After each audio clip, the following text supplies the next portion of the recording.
Selamat pagi saudara-saudara.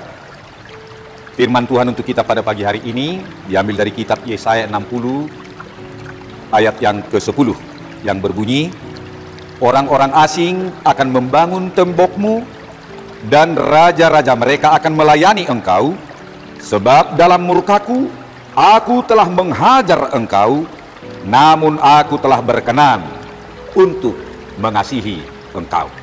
Demikian bunyi firman Tuhan.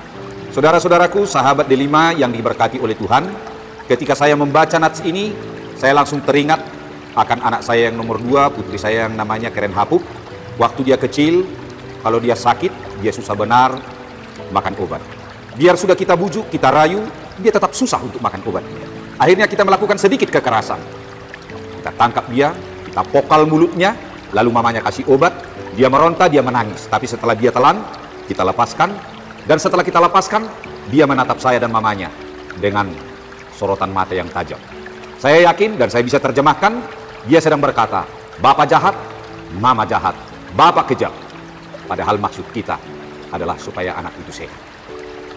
Saudara-saudaraku yang dikasihi oleh Tuhan, pada saat ini, firman hari ini mengajar kita, supaya kita sungguh-sungguh mengenal siapa Tuhan.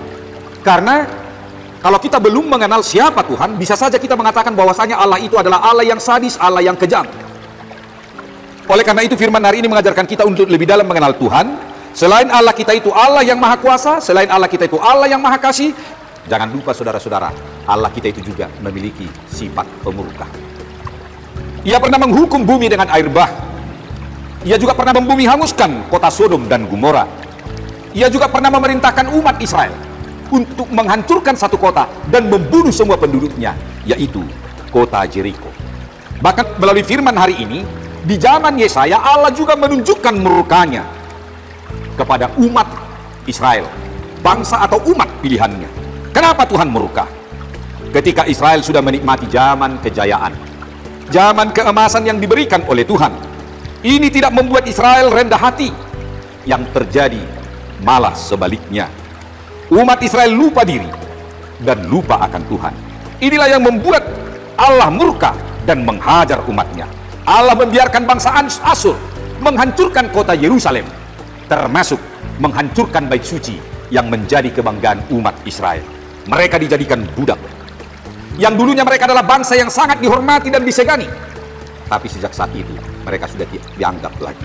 Saudara-saudara sahabat Delima, firman ini mau mengajarkan kepada kita bahwa murka Allah juga adalah perwujudan kasih Allah. Allah menurunkan air bah, Allah menghancurkan kota Sodom dan Gomora, termasuk menghajar umatnya Israel. Tujuan Tuhan adalah satu, supaya kejahatan tidak semakin merajalela di muka bumi, supaya umat kembali ke jalan yang benar dan setia kepada Tuhan. Sekarang apa yang mau disuarakan oleh firman ini kepada kita? Sampai saat ini saya percaya kita manusia sering dihajar oleh Tuhan. Misalnya lewat sakit penyakit. Bisa saja kita mengalami jatuh sakit karena pola hidup kita tidak benar, makan, tidur, dan istirahat yang tidak benar, sehingga kita jatuh sakit. Bisnis kita juga bisa hancur karena kita terlalu mengandalkan teknologi, ilmu pengetahuan, dan koneksi, dan tidak pernah melibatkan Tuhan dalam bisnis. Anak-anak sekolah juga nilainya bisa hancur, IP-nya bisa menurun. Ini bisa saja karena anak-anak kita terlalu banyak main game atau menggunakan medsos.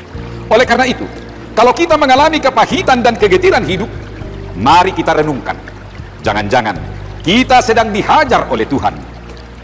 Ingat, firman Tuhan dalam Mazmur 103 ayat 13 berkata bahwa kasih Allah itu ibarat kasih seorang ayah kepada anak-anaknya. Kita tentu pernah dihajar oleh bapak kita karena kita melakukan kesalahan yang fatal.